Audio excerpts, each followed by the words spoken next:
although parallels do exist, they don't support the Conneaut witness specifics. And they also claim that Sidney Rigdon was never in Pittsburgh before 1822. This is an important piece of information. He said he had no connection with the print shop before 1822, and he had no connection with Solomon Spalding. And that Sidney Rigdon's first contact with Joseph Smith was in December of 1830. So I want to address some of those later points. Let me just quickly rebut that some of those claims where the witness memories were inconsistent, as I pointed out on that one slide. No witness ever came forward to rebut their published testimony. Now here's a new piece of information that's just been recently discovered, and I believe, I can't be certain whether it was Broadhurst or the authors of Spalding Rigdon, but there was a newspaper published back in 1834. Make sure I'm getting my newspaper articles straight. Yes, there was a newspaper published in 1834 that just was recently discovered. It was in the Ohio Observer in Hudson, Portage County, Ohio. And it was this newspaper editor or reporter had gone to Conneaut and had independently interviewed those Conneaut citizens. None of the citizens are named, but what he reported in this newspaper article is that one man with whom I conversed said he recollected the names of the characters and places, and that in general they remain the same in the Book of Mormon as in the manuscript of Spalding. So the significance of this discovery is we have an independent observer that's saying the Conneaut witnesses had reported on, we have an independent reporter substantiating the claims of the Conneaut witnesses to some degree. Okay, in 1995, now this is relative to was Spalding in Pittsburgh before 1822. In the early 19th century, there was no organized delivery of mail. The post offices held incoming mail until it was called for. And the post offices were concentrated in large population centers like Pittsburgh. And rural residents had to travel to these population centers to pick up their mail. There was no delivery. And if mail was not picked up within a certain period of time, it would be published in the newspaper, unclaimed letters section of the newspaper. In 1995, the authors of Spalding and Rigdon discovered in doing their research, discovered in Pittsburgh Carnegie Library in 1995, a list of uncalled for letters in the Commonwealth and a successor to the statement. And they found Solomon Spalding. They found a number of people that were relevant to this discussion, but I only listed the two, Solomon Spalding. He was in this period of time, was reported in there 6 times, running from 1813 to 1816, where his letters had not been claimed. So clearly, Solomon Spalding was, in fact, going into the Pittsburgh post office to pick up his mail. This is not news. However, Sidney Rigdon's name also shows up on 3 separate occasions between 1816 and 1818. And the 1816 date is back when Solomon Spalding. So he overlapped, at least to the extent that he was in the Pittsburgh post office in 1816.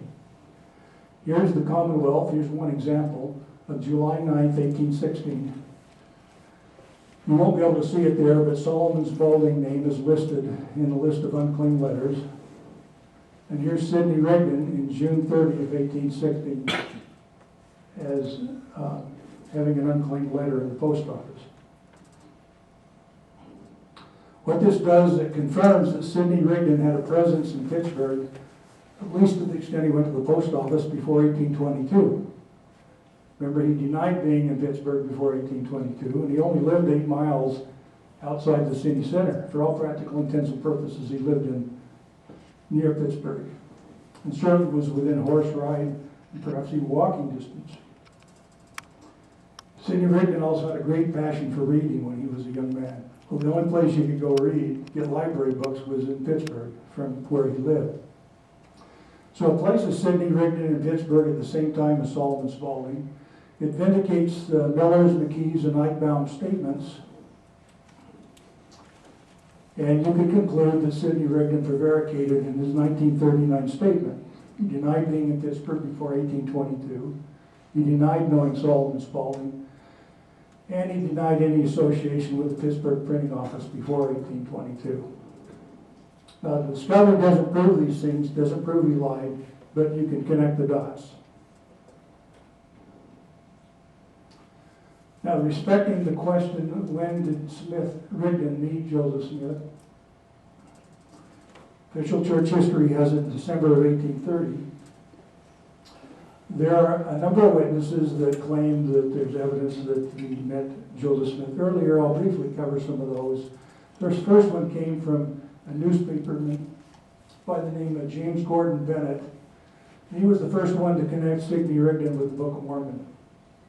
In August of 1831, he toured the upper New York area with President Martin Van Buren at that time. And he soon published in the New York Morning Courier and Inquirer date line of Canandaigua, August the 15th, 1831. He said, after the lapse of some weeks, the expedition was completed and the famous Ohio man made his appearance among them. Now, I don't recall how he came with this information or if we even know. This is what he published. He said he had been a preacher. His name, I believe, is Henry Rigdon or some such word. About the time that this person appeared among them, a splendid excavation was begun in a long, narrow hill between Manchester and Palmyra. This hill has since been called by some the Golden Bible Hill. Talk about Commonwealth, of course. In the face of this hill, the money diggers renewed their work with fresh ardor, Rigdon partly uniting with them in their operations. I'm sure this was all based on some interviews he had made when he was in the Palmyra area. It may have been based on speculation. Oh, I got that slide in there twice. I forgot to take it out. There were a number of friends of the Smith children that years later, went on record that places Rigdon at Smith's home as early as March of 1827.